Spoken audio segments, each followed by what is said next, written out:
జగిత్యాల జిల్లా ప్రజావాణిలో కలెక్టర్ కు చిన్నారులు విజ్ఞప్తి చేశారు.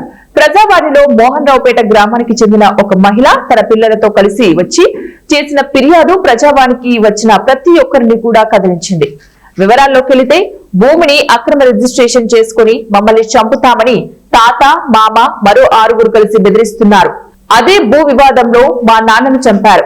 ఆ భూమిలో మాకు వాటా ఉంది. ప్రస్తుతం మేము అద్దెంట్లో నివసిస్తున్నాము. మా తండ్రి హత్య తర్వాత మా వాటా అడగటానికి వెళ్లినప్పుడు మాపై దాడి చేసి కొడుతున్నారు.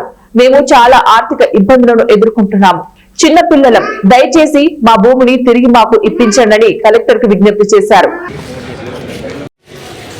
నా భర్తను మా మామ, మా మరిది, మరో 6 కలిసి కత్తులతో ఒడిచి చంపేసిండ్రు. మేము కళ్ళతో చూడంగా, నా పిల్లలు నేను కళ్ళతో చూడంగా చంపేసిండ్రు.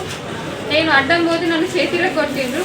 నా కొడుకు అడ్డం పోతే సుత్తబట్టి కోట రాకేష్ కొట్టిండు. భూమి రిజిస్ట్రేషన్ వల్ల చంపేసిండ్రు. భూమి రిజిస్ట్రేషన్ చేసుకున్నాడని చంపేసిండ్రు. ఇప్పుడు వాళ్ళు కూడా అదే తప్పు చేసిండ్రు. మిగతా భూమి మొత్తము వాళ్ళు కోటె మానస పేరు మీద, కోటె రాకేష్ భార్య కోటె మానస పేరు మీద భూమి అంతా రిజిస్ట్రేషన్ చేసుకున్నాడు. చేసుకొని మేము చేసుకున్న భూమిని కోర్టులో వేసిండు. కోర్టు కేసు వేసిండు.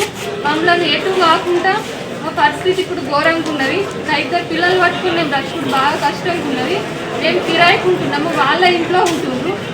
మేము కిరాయికుంటున్నాము. మాకు ఆర్థికంగా బాగా ఇబ్బంది అవుతుంది. నా చిన్న పిల్లల్ని పట్టుకుని బ్రతకడం నాకు బాగా కష్టమవుతుంది. నాకు భూమి, ఇల్లు అన్నీ ఇప్పియాలని కోరుతున్నాను. నాకు ఏదన్నా నా పిల్లలు బ్రతుకోవడానికి ఏదైనా జాబ్ ఇప్పియమని కలెక్టర్ ఆఫీస్కి చాలాసార్లు వచ్చిన, ఎమ్మెల్యే దగ్గరికి వెళ్ళిన, మళ్ళీ పోలీస్ స్టేషన్కి వెళ్తే పోలీసులు భూముల విషయంగా మేమేమో చేయలేమని వాళ్ళు కూడా నెగ్లెక్ట్ చేస్తుండ్రు. మమ్మల్ని ఎవ్వరు పట్టించుకుంటలేరు. మాకు తగిన